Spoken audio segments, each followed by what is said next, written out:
Halo, assalamualaikum warahmatullahi wabarakatuh.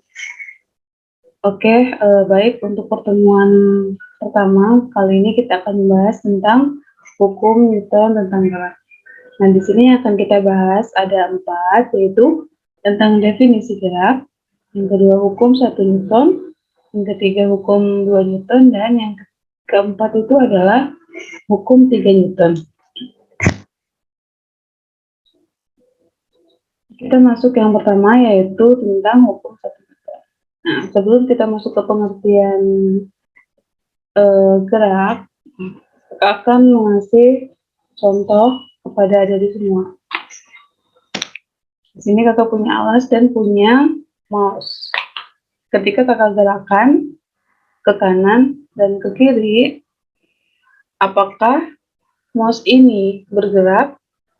Nah, silakan dipikirkan. Kemudian ketika kakak tadi kan digerakkan ke kanan dan ke kiri. Nah, ketika mouse ini digerakkan menuju ke adik-adik, misalnya adik-adik ada di depannya, kakak dekatkan ke adik-adik semua. Kira-kira mouse ini bergerak atau tidak? Jadi ada dua permasalahan. Yang pertama digerakkan kanan dan ke kiri ya. Kemudian yang kedua digerakkan ke depan, mendekati adik-adik. Nah, coba silakan nanti adik-adik tebak ya, bergerak atau tidak. Nah, kita masuk ke pengertian gerak. Di sini gerak itu apa sih? Gerak adalah perubahan kedudukan suatu benda terhadap titik acuan. Oleh karena itu, gerak bergantung terhadap titik acuan. Maka gerak bersifat relatif. Nah, tadi udah jelas ya, kalau titik acuannya ada di sini, di alas, kakak gerakan ke kanan ke kiri, artinya mouse-nya akan bergerak atau tidak. Seharusnya tahu jawabannya ya. Kemudian kalau titik acuannya ada di adik-adik, ada di depan, gerakan ke depan, kira-kira mouse-nya bergerak atau tidak. Oke, nanti kita bahas di kelas. Nah, kemudian di sini tuh gerak sama dengan posisi benda. Nah, dalam ilmu fisika yang mempelajari tentang gerak itu dengan memperhatikan aspek penyebabnya yang biasa disebut adalah dinamika. Kita masuk ke yang pertama yaitu tentang hukum 1 Newton. Ini hukum 1 Newton biasa disebut dengan hukum inersia atau kelembaman. Di mana di sini hukum 1 Newton berbunyi setiap benda akan diam atau bergerak lurus beraturan jika resultan gaya yang bekerja pada benda tersebut sama dengan 0. Nah, untuk rumusnya adalah sigma F sama dengan 0. Di sini untuk benda diam atau bergerak lurus beraturan. Khusus ya.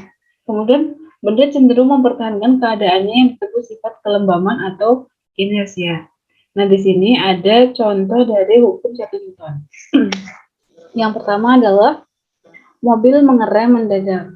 Nah, pernah kan adik-adik semua naik mobil dengan kecepatan yang tinggi bisa, yang konstan bisa, tiba-tiba mobil itu mengerem mendadak.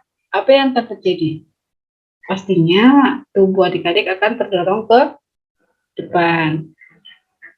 Nah, ini yang dinamakan dengan contoh hukum 1 Newton.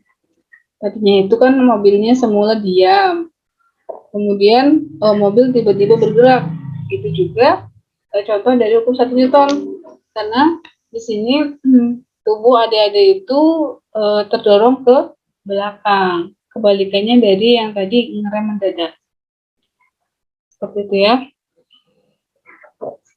Kemudian kita masuk ke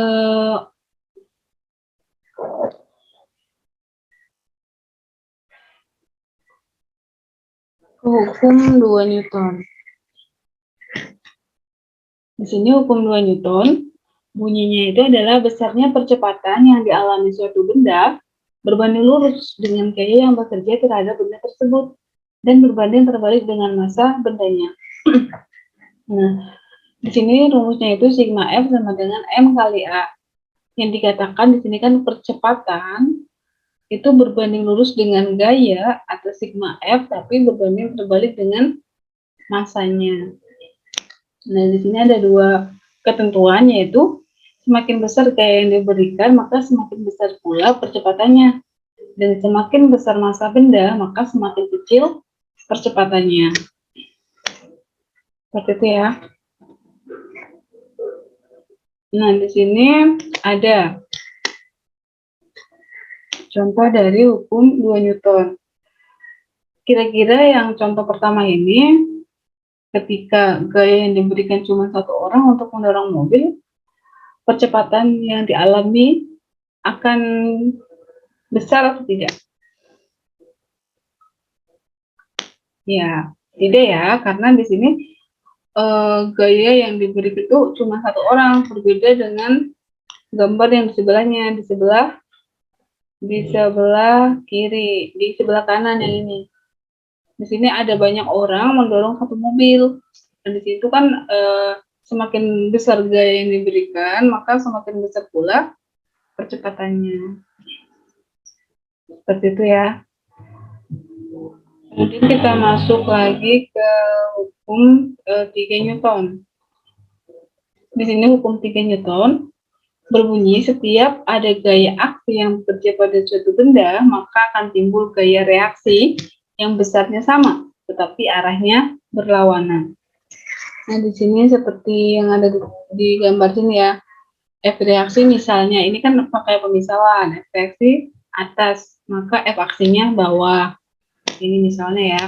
Kemudian gaya aksi reaksi itu selalu bekerja pada dua benda yang berbeda dengan besar yang sama. Jadi untuk gaya aksi sama reaksi itu bekerja pada dua benda yang berbeda namun dengan besar gaya yang sama. Gaya aksi sama reaksi itu selalu berlawanan.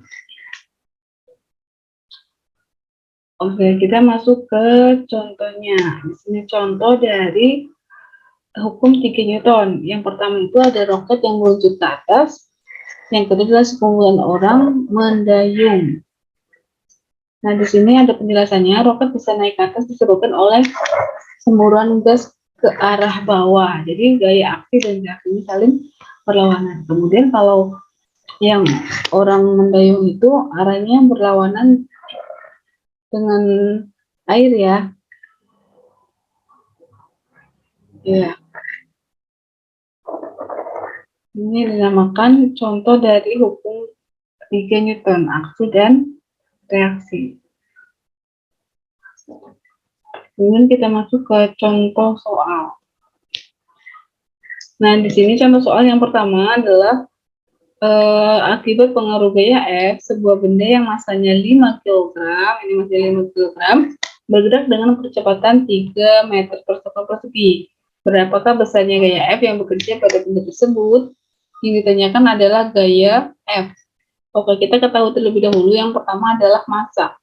Massanya 5 kg, percepatannya adalah 3 meter per second persegi. Yang ditanya F. Ingat, karena di sini akibat pengaruh gaya dan di sini ada percepatannya, maka menggunakan rumus hukum 2 Newton. Jadi sigma F sama dengan M kali A. Massanya 5, kemudian percepatannya 3. Jadi tinggal dikali M kali A, 5 kali 3 sama dengan 15 Newton. Jadi besarnya gaya F yang bekerja pada benda tersebut adalah 15 Newton. Mudah kan? Ya, karena fisika itu mudah dan asik.